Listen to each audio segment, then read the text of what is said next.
एक बड़े से हाथी को भी पानी डुबो देता है।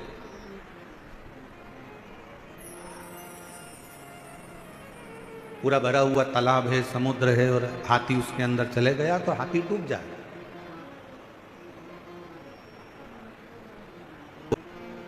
एक बड़े से विशालकाय हाथी को भी पानी डुबो देता है, पानी डुबा देता है। पर मेरी दिल्ली की जीजियों, ईमानदारी से बोलो, एक मछली को क्या पानी डुबाता है? जम के तो बोलो। मछली को पानी डुबोता नहीं। उस पानी में हाथी गया, विशालकाय हाथी को पानी डुबो देता है। कोई विशालकाय शरीर पानी में चला गया तो पानी उसको डुबो देता है, पर मछली को पानी कभी डुबोता नहीं। क्यों नहीं डुबोता? क्योंकि मछली ने पानी की शरणागति ग्रहण कर ली।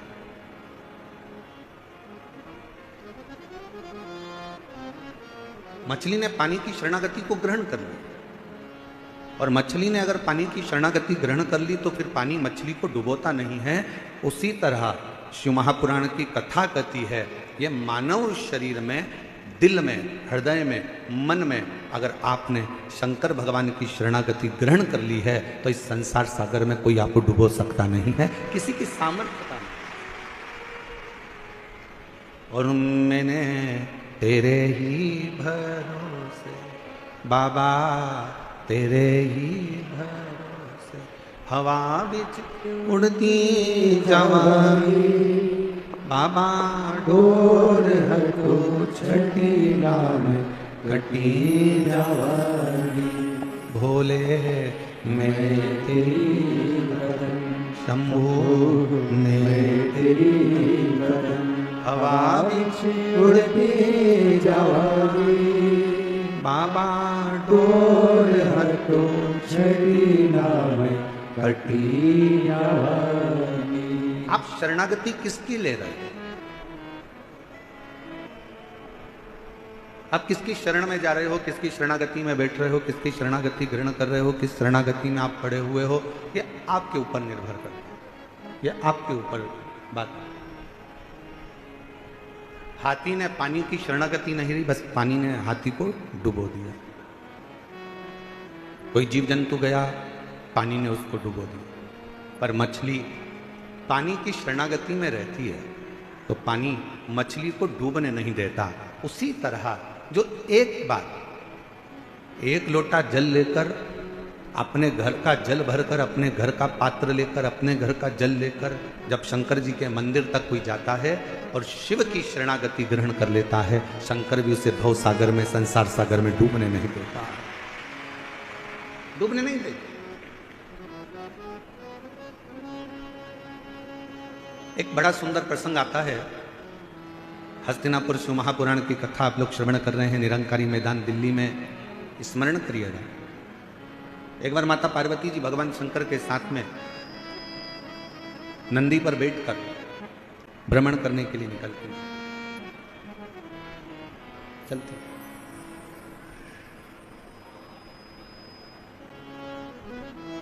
आज माता पार्वती जी की चित्तवृत्ति में थोड़ा सा मन में उमंग उत्पन्न हो गया था, तो कुछ गुनगुना रही थी। कभी कभी पत्नियां बैठकर कहीं बैठी हुई हैं, उनका मन अगर अच्छा है, हृदय अगर अच्छा है और मन अगर आनंद में है तो वो भी थोड़ा थोड़ा गुनगुना लेते।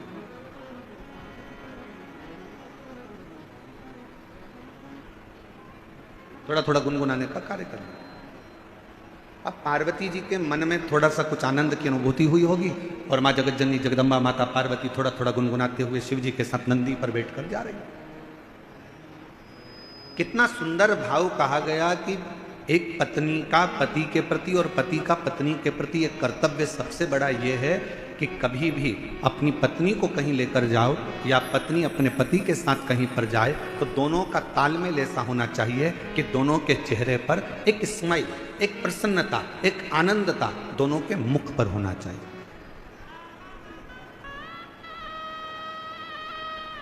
दोनों के चेहरे पर एक प्रसन्नता का लक्षण,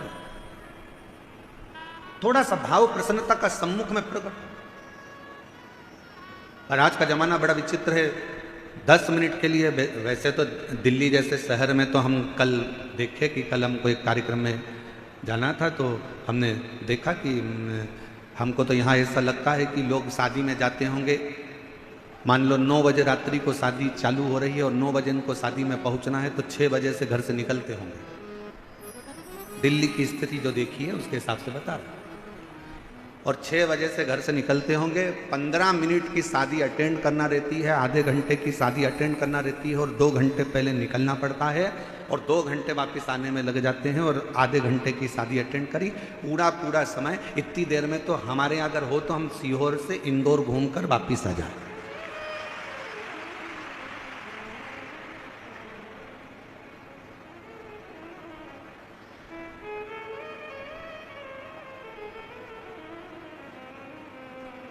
और हमको तो ऐसा लगता है कि कई कई माताएं ऐसी बैठी होंगी, मेरी जीजियां मेरे जीजा ऐसे बैठे होंगे, जो अगर गाड़ी में चलते भी होंगे तो अपनी रोटी की थाली, प्लेट, कटोरी, चम्मच और टिफिन सब साथ में रख लेते होंगे, क्योंकि उनको मालूम है कि 2-4 घंटे की छुट्टी, कहीं फंस गए तो ठीक है, पाया आगे बढ़ते जाए।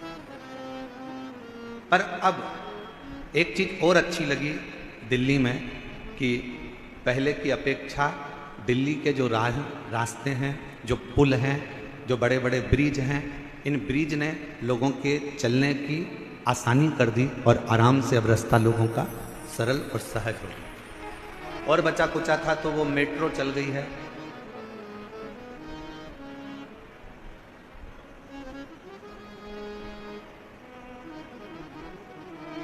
अच्छा, मेट्रो भी अपने को सिखाती है, नीचे चलती नहीं, ऊपर चलती है, और जो थोड़ा सा ऊपर बढ़ा मेट्रो में बैठा, मेट्रो ने आपको मंजिल तक छोड़ दिया।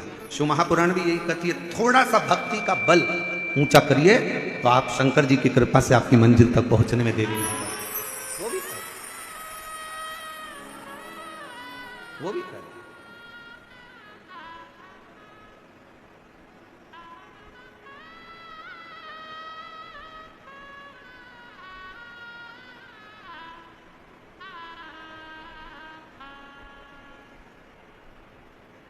और मैंने तेरे ही भरोसे बाबा, तेरे ही भरोसे। पार्वती जी और शिव जी दोनों नंदी पर बैठे हैं। पार्वती जी गुनगुनाती हुई आगे बढ़ रही हैं। हृदय में ये उमंगता होना चाहिए, हृदय में ये उत्साह होना चाहिए, हृदय में ये आनंद होना चाहिए। और पार्वती जी गुनगुनाती हुई जा रही थी।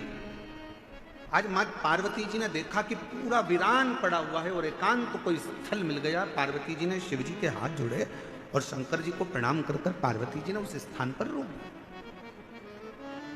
बाबा थोड़ा नंदी को कहो ना रुकेगा, थोड़ा नंदी को बोलिए रुक जाए।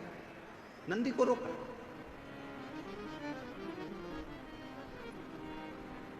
नंदी रुका। बाबा नंदी पे से नीचे उतरे। एक बट वृक्ष की छांव है, बड़ा पेड़। उस बट वृक्ष की छांव में मेरे भगवान शंकर नंदी से उतर कर बैठ गए। मां जगत जननी जगदम्बा उनके चरणों में जाकर बैठ गई। मेरी पार्वती मां उनके चरणों में।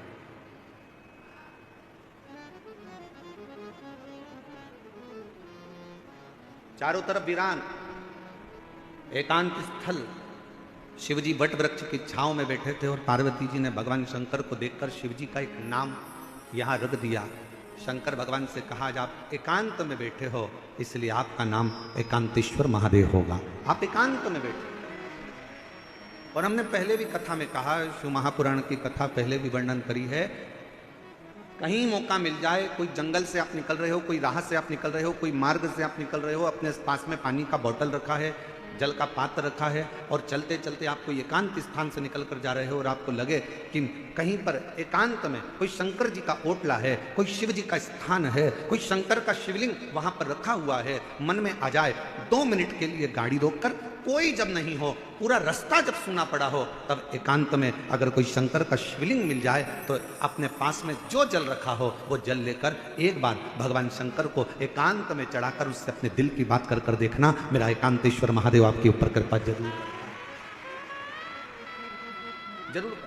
बोल बम का नारा है, सारी समस्या का हल। एकांतेश्वर महादेव करना जरूर, कृपा जरूर करें।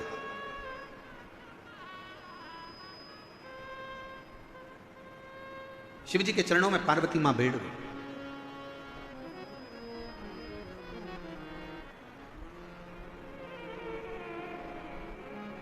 और कितना सुंदर भाव कहा,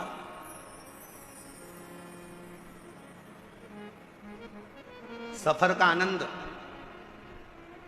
बड़ी गाड़ी में मिलता है क्या? जम के बोलो जरा। कहीं जा रहे हो, केदारनाथ जी दर्शन करने जा रहे हो, या मथुरा जी में वृंदावन में बिहारी जी का दर्शन करने जा रहे हो, या अयोध्या जी जा रहे हो, सांवरिया सेठ जा रहे हो, खाटू श्याम बाबा का दर्शन करने जा रहे हो, सालासर बाबा जी का दर्शन करने जा रहे हो, सीहोर कुबरेश्वर धाम में भोलेनाथ जी का कंकर शंकर दर्शन करने के लिए जा रहे हो, या कहीं दूर आप सफर कर रहे हो और बहुत बड़ी गाड़ी है आपके पास में, बहुत बड़ी गाड़ी। अब इतनी बड़ी गाड़ी में बैठकर आप सफर कर रहे हो, ईमानदारी से बोलना, क्या आनंद बड़ी गाड़ी में मिलता है? करोड़ों की गाड़ी है, 1 करोड़ की, 1.25 करोड़ की, 1.5 करोड़ की, 2 करोड़ की गाड़ी है, क्या आनंद उस 2 करोड़ की गाड़ी में मिलता है?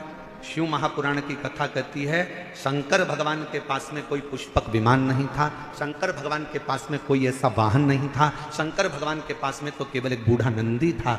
शिव महापुराण की कथा कहती है, आपके पास में बहुत बड़ी गाड़ी है, आपके पास में करोड़ों की गाड़ी है, शिव पुराण की कथा कहती है, क्या उसमें आनंद मिलता है?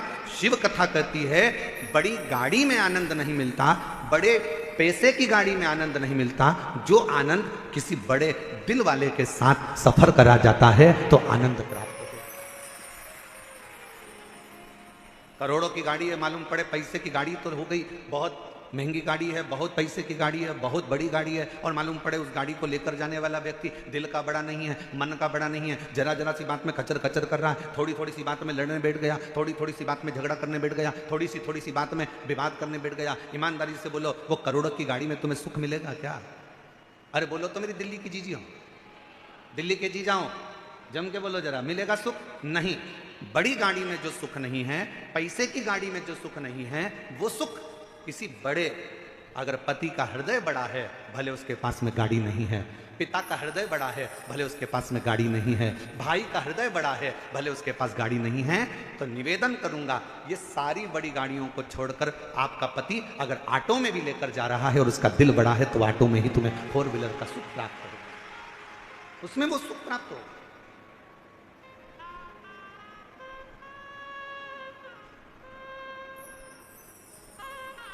अब तुमने ढूंढी तो बड़ी गाड़ी, ले भी ली बड़ी गाड़ी, और मालूम पड़े वो आनंद ही नहीं आ रहा, क्योंकि जरा जरा सी बात में झगड़ा हो रहा है, जरा जरा सी बात में विवाद हो रहा है, जरा जरा सी बात में कोई ना कोई बात खराब हो रही है, तो सफर का क्या आनंद हो? इसमें से कई माताएं ऐसी होंगी, कई मेरे जीजा होने ऐसे होंगे, परसों कथा में आए होंगे, कल आंधी में टेंट टूट गया, प्रशासन ने भी बड़ी मुस्तैदी से और कार्यकर्ताओं ने भी बड़ी मुस्तैदी से सब कार्य पुनः व्यवस्थित करा। अब इसमें से कई भाई ऐसे होंगे, कई बहन ऐसी होगी, एक कह रही होगी अब कथा तो कल शाम को चालू होगी, महाराज जी बोले 6 बजे से 9 बजे तक, चल अपन तो चले। दूसरी बोली बैठ तो अब यार, बैठ। फिर तीसरी ने कहा अरे वह भोजन का जो पंडाल था वो भी उड़ गया, खाना कौन देगा, भोजन कौन देगा? दूसरी बोली चिंता मत कर, बैठ तो बैठ, हम तो बाबा के भरोसे चलते हैं, हम तो बाबा के भरोसे चलते हैं, दुनिया वाले जलते ये दुनिया वाले जलते हम तो बाबा के भरोसे चलते डमरू वाले के भरोसे चलते काशी वाले के भरोसे चलते हम तो बाबा के भरोसे चलते हम तो बाबा के भरोसे चलते। थोड़ा धीर रखो, थोड़ा धीर रखो, थोड़ा रुको, थोड़ा रुको। मन बढ़ाओ। बंगला बड़ा होने से कुछ नहीं होता, गाड़ी बड़ी होने से कुछ नहीं होता, व्यापार बड़ा होने से कुछ नहीं होता। शिव महापुराण की कथा कहती है, दिल जिसका बड़ा हो, घर भले छोटा हो, निवेदन है एक बार उसके घर में जाकर देखना, जो जीवन का आनंद मिलेगा वो कहीं प्राप्त नहीं।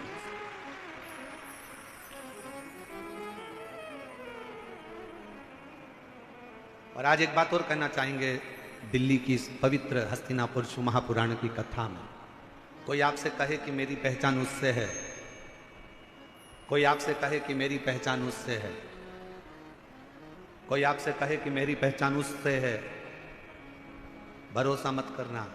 अगर कोई ऐसा मिल जाए तुम्हारी जिंदगी में, वो कह दे मेरी पहचान मेरे शंकर से है, तो भरोसा कर लेना कि वो शिव का। एकांत में बैठी है मां पार्वती मैया ने भगवान शिव जी से विनय करा, निवेदन करा, प्रार्थना करी, विनय करा। और एक प्रश्न माता पार्वती जी ने भगवान शिव जी से पूछ लिया, एक प्रश्न। आज पार्वती जी ने भगवान शंकर से एक प्रश्न पूछा कि भोले बाबा ये बताओ, मेरे पिता हिमालय राज नारायण का स्मरण करते हैं, मेरी माता नारायण का स्मरण करती हैं, मेरा भाई नारायण का स्मरण करते हैं, पर एक बात समझ में नहीं आती कि मुझ में आपके चरणों की भक्ति कैसे प्राप्त होगी।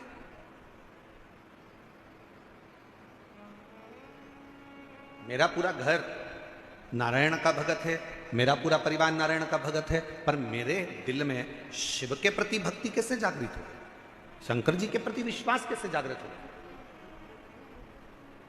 शिव जी के प्रति भरोसा कैसे जागृत हो, मुझे यह समझ में नहीं आया। ये कैसे हो सकता है?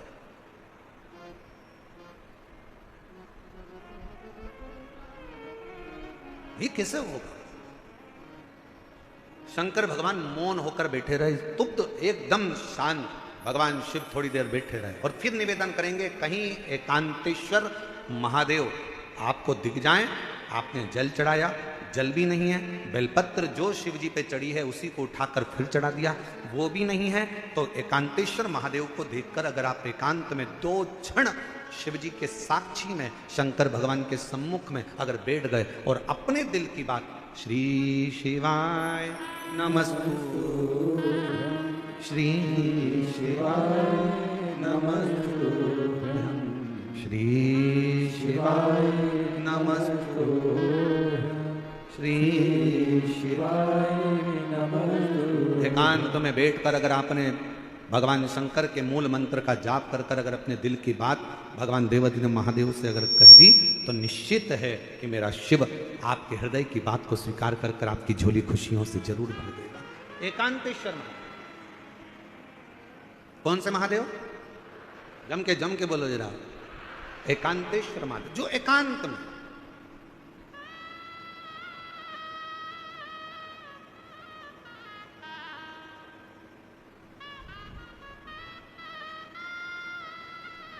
अच्छा, कई लोगों ने कहा गुरुजी एकांतेश्वर महादेव से कहो तो एकांतेश्वर महादेव सुनते बहुत हैं। एक बात समझ में नहीं आती, एकांत का इतना वर्णन क्यों है? हमने कहा एक काम करो, तुम्हारी सास ननन के साथ बैठी हो, तुम्हारी सास तुम्हारी देवरानी के साथ बैठी हो, तुम्हारी सास तुम्हारी जेठानी के साथ बैठी हो, तुम्हारी सास मौसिया सास के साथ बैठी हो, तुम्हारी सास बुआ सास के साथ बैठी हो, तुम्हारी सास तुम्हारी 2-3 नंदे हो, उन सब के साथ बैठी हो, तब तुम सास के पास जाकर कुछ कहना, सास तुम्हारी बात स्वीकार करती कि नहीं करती। और जब सास के पास से पूरी नंदे चली जाए, मौसी चली जाए, देवरानी चली जाए, जेठानी चली जाए, देवरानी जेठानी सब अपने मायके चली गई, नंदे अपनी ससुराल चली गई, सास अकेले बड़े भाव से जाकर अपने दिल की बात सास को कहना, पक्का सास अपने हाथ की अंगूठी निकाल कर निश्चित है वो एकांत में बैठी, शांति से बैठी, एकांत।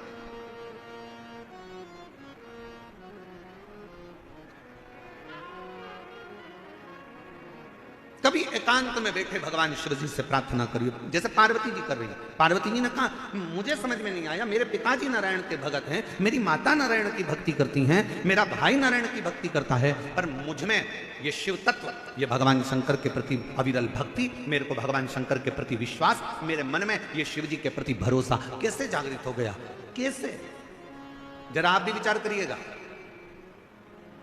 कई माताएं अपने मन पर विचार करिएगा कि आपके घर में भी किसी के घर में कोई की सेवा होती है, किसी घर में नारायण की सेवा होती है, किसी घर में राम जी की सेवा होती है, किसी के घर में कृष्ण की सेवा होती है, किसी के घर में जगत जननी जगदम्बा की सेवा होती है, किसी के घर में दत्त की सेवा होती है, किसी के घर में गुरु की सेवा होती है, किसी के घर में कोई सेवा होती है। पर आप शंकर जी से कैसे जुड़ गए? आप शंकर जी पर कैसे भरोसा कर लिए? आप शिव जी पर कैसे भरोसा कर लिए? आप शिव जी पर कैसे विश्वास कर लिए? तब आपको अभी का अनुभव नहीं होगा तो बाद में कभी ना कभी मालूम पड़ेगा कि ये आज का नहीं है। भगवान शंकर ने कहा, पार्वती तू पूछ रही है कि तेरे पिता नारायण को भजते हैं, तेरी मां नारायण को भजती हैं, तेरे भाई नारायण को भजते हैं, और मैं शिव जी की भक्ति में कैसे लग गई? तो सुन पार्वती, तेरी जो नानी है,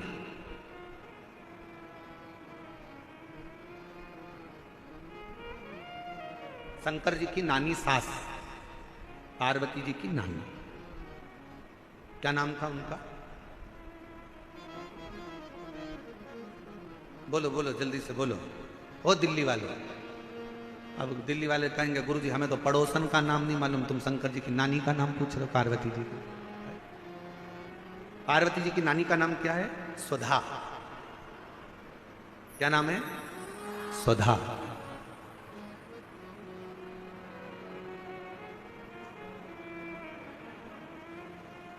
पार्वती जी के नाना जी कौन थे? पित्र। पितृ लोक में जो पितर निवास करते हैं, उन पितर की पत्नी सुधा, और पितरों की जो 3 बेटियां हैं, मैना, धन्या और कला, पितरों की।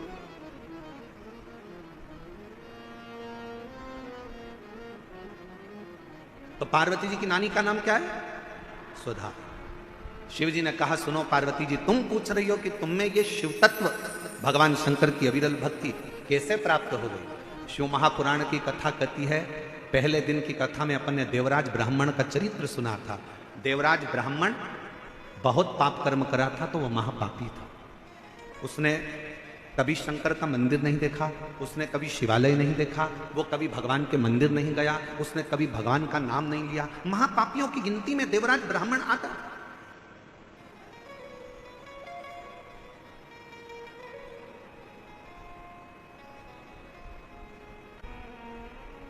कोई पूर्व का कर्म अच्छा होगा तो ब्राह्मण के घर में जन्म लेना। ब्राह्मण के घर में जन्म लेने के बाद भी ब्राह्मण कर्म नहीं कर पाए। और फिर निवेदन है भाई, कि मत बुरे कर्म कर बंदे, वरना पछताएगा, भगवान की आंखों से तू बच नहीं पाएगा, तू बच नहीं पाएगा। अरे ओ अज्ञानी मत करना,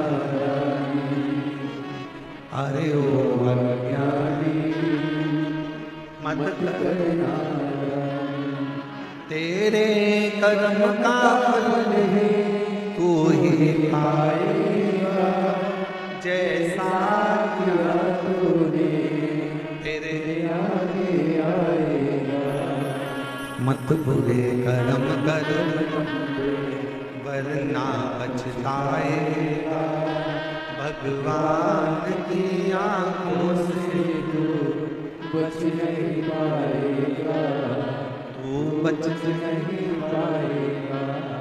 अरे हो अज्ञानी मत करना। शिव पुराण की कथा कहती है बुखार में चक्कर आएंगे तो कोई हाथ पकड़ने वाला मिल जाएगा।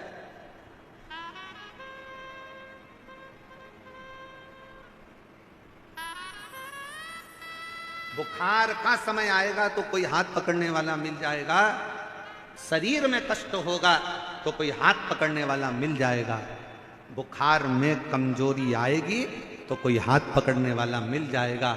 शरीर में कमजोरी आएगी तो कोई हाथ पकड़ने वाला मिल जाएगा। चक्कर अगर थोड़ा सा आया तो कोई हाथ पकड़ने वाला मिल जाएगा। पर शिव पुराण की कथा कहती है जब दुख का चक्कर चलता है तो कोई हाथ पकड़ने वाला नहीं मिलता है, हाथ केवल महादेव पकड़ता है। केवल एक, केवल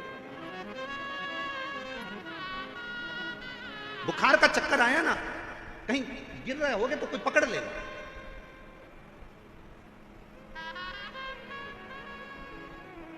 पर जब समय का चक्कर चढ़ता है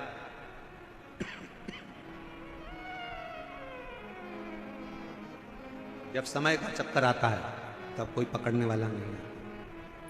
कोई कौन पकड़े?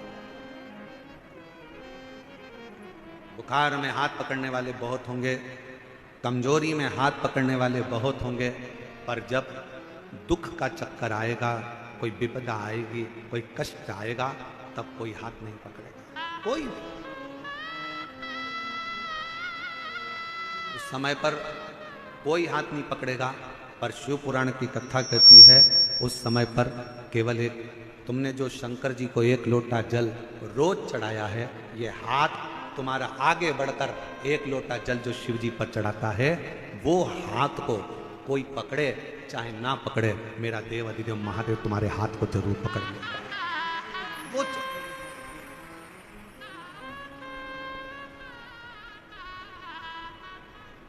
कोई आए ना आए,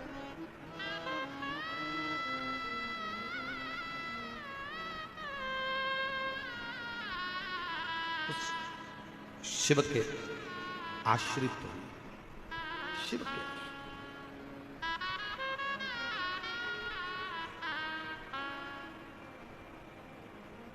उस शंकर के आश्रित हुए, देवादिदेव महादेव के आश्रित हुए। एक पत्र एक बहन ने लिखा है, अच्छा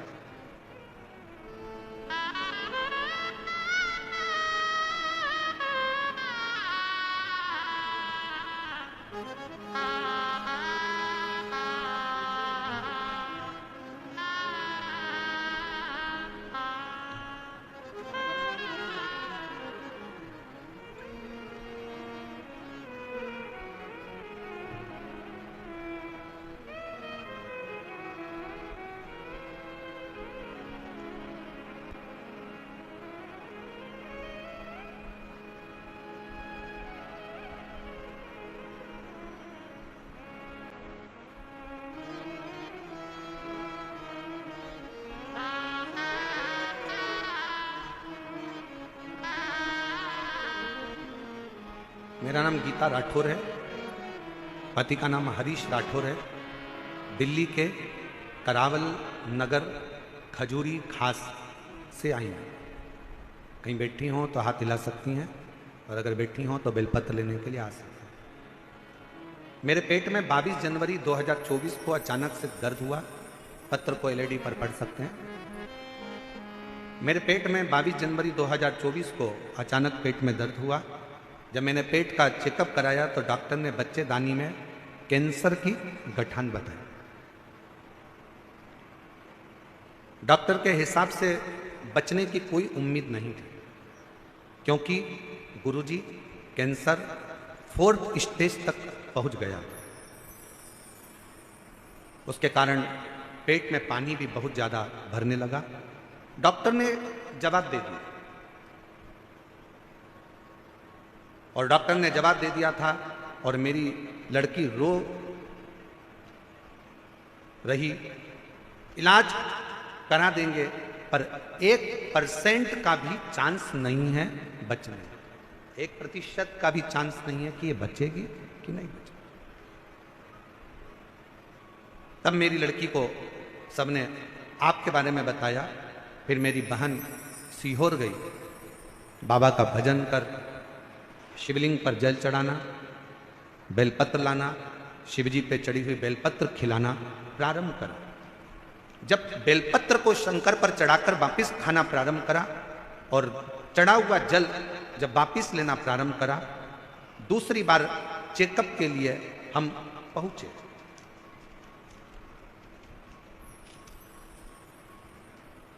और चेकअप के बाद में जो रिपोर्ट, डॉक्टर ने कहा कि अभी की अभी इनका ऑपरेशन की नौबत आ गई है, वापिस जांचें हुई।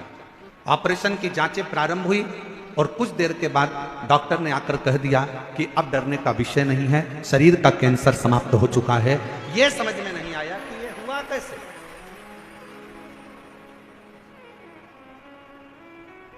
ये हो कैसे सकता?